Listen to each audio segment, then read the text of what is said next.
base sa investigation report ng investigador, nangyari ito sa Barangay Malusak, bandang 12:34 a.m. at na-report sa amin ng bandang paumaga na.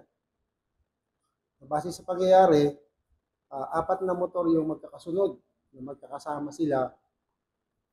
Tapos, pagdating ng intersection, nabangga nung isang motor na minamaneho noong si Robic Almira, nabangga yung motor niya ng kasunod niyang motor na si John Rick De Castro Periodico, na kung saan sakay niya dito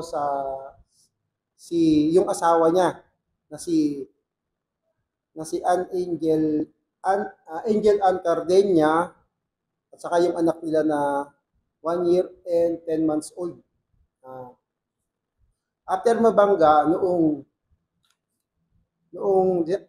magkabanggaan ng dalawang motor, dumating pa yung kasunod na motor na nabangga naman yung angkas.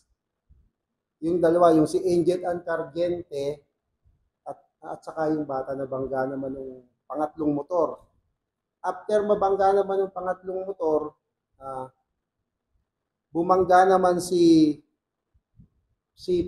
pangatlong motor sa bisikleta na paparating.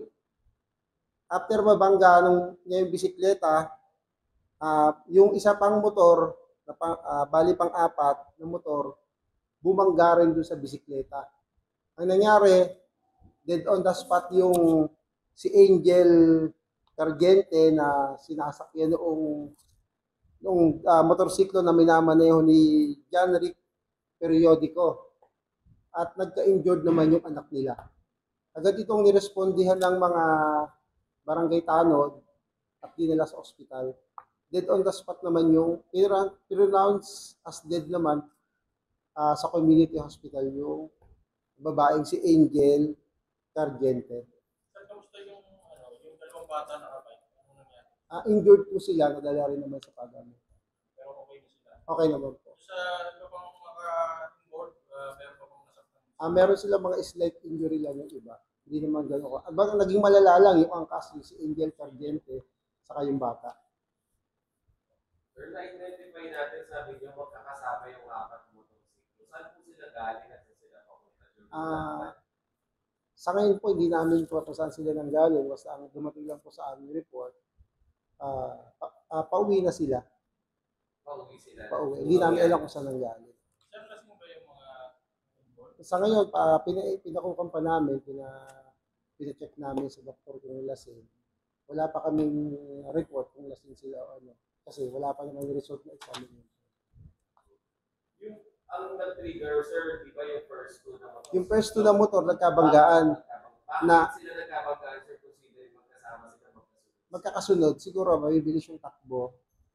Tapos intersection, hindi siguro na control kasi bigla siyang lumili ko na yun. Ayun. Kaya nangyari aksidente. Basta nangyari, first, kung magkabanggaan, nahulog yung angkas. Tapos yung kasunod ng motor, nabangga naman yung nahulog na angkas. Yun po ang initial na nangyari. Kumbaga karambola ang nangyari. Makikita nyo naman base dun sa CCTV footage na nakalap dun sa lugar. Sir, wala sila mga helmet? Base sa video, wala po. So, ano kung hinahanap ng pinaka-main, yung kasalanan? Bali, initially po, nagkaroon sila ng usapan, pero nasa kanila, bigyan po ng pagkakataong mag-usap para at least magkakasama naman sila. Open naman sila kung magpapail sila ng kaso. Ready naman po ang police station na ako muli kung magpapail sila ng mga kaso.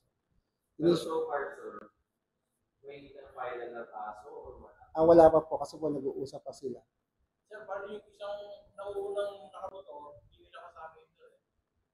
Paano yung kaya? Pinasuhan pa?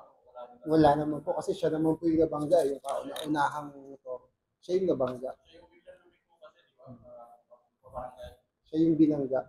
Kaya, siyempre bilang driver, dapat observant ka doon sa nasa unahan. Base doon sa video. Sir, kung titignan natin para kung mga lapses, para siguro reminder na din sa mga nag-motorsiklo. intersection, napakabilis, wala silang suot ng mga helmet. Bali, paalala po sa publiko, lalo na yung mga nakamotorsiklo, maging po tayo, aware tayo, laging sa seguridad natin. Unang-una, paglabas nyo ng bahay, ugaliin nating magsuot ng protective gear, lalo-lalo ng helmet. Pangalawa, observe natin yung speed limit para at least maiwasan natin yung mga ganitong pangyayari. Observe distance, lalo-lalo na sa mga sa intersection.